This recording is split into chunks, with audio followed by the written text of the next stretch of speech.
Hello chess lovers! The 2018 Isle of Man International Tournament is over and Radoslaw Wojtaszek is the winner. After drawing in the final round against Arkadij Naiditsch, both ended on 7 out of 9 and waited for other boards to clear out.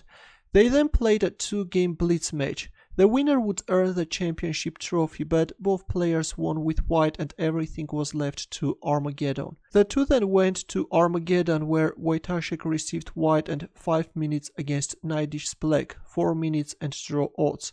What happened next you should see with your own eyes. Wojtaszek started the game with d4 and knight f6 by Naiditsch, c4, g6, knight f3 bishop g7, g3, black castles kingside, bishop g2, d6, black goes for king's Indian defense, white castles kingside, knight d7, knight c3, e5, e4, rook e8, bishop e3, c6, h3, a5, d5, white is closing the center, knight c5, knight d2, c takes d5, c takes d5, b6, black wants to activate his bishop, now comes a4, white is securing this b5 square for the knight, bishop a6, knight b5, queen d7, knight c4, the knight is coming after both these pawns, that's why virtually bishop takes b5 is forced, a takes b5, rook b8, of course you can't capture on b5 because of this knight takes d6 move, that's why in the game we see rook b8 and bishop takes c5,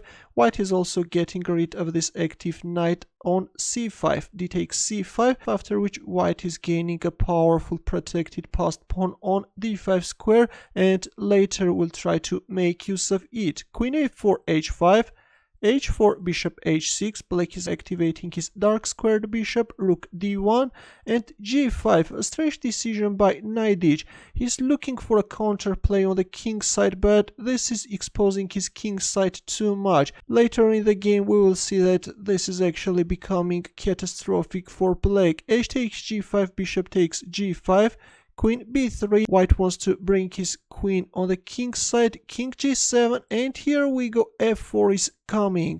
This is becoming very dangerous. E takes f4, g takes f4, bishop h6, and now comes e5. Look at these mighty white soldiers. Knight g4, queen h3, the queen is coming after the pawn on h5, rook h8, of course now you can't capture on h5 because of this bishop takes f4 move, that's why after rook h5 we see this devastating f5 move, and now these white bulldozers will crush everything on their way. By the way, instead of playing f5, e6 is also very strong. If f takes e6, then d takes e6, if queen takes e6, then this time the queen can join the attack from c3 square and then the rook can penetrate the 7th rank and it's over, guys. This is going to be crushing.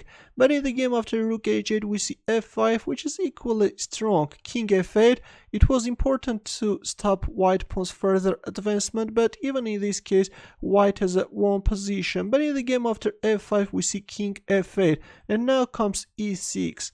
Queen d8, black's position looks hopeless, guys. f6 and the threat is e7 check. Knight takes f6 was played.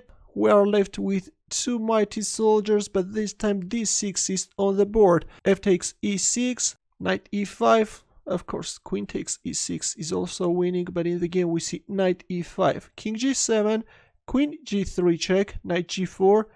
We see the exchange of knights on g4 square and queen e5 check. Black king is in a mating net.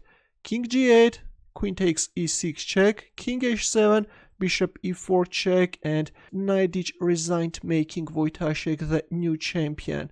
If king g7, then white can either announce a checkmate from g6 or from f7. After the game Wojtaszek said, "The final game was fine, I think, comparing it to the low level of the first two." Thanks for watching, I hope that you enjoyed this game. For more games consider subscribing to my channel. I will see you in the next video.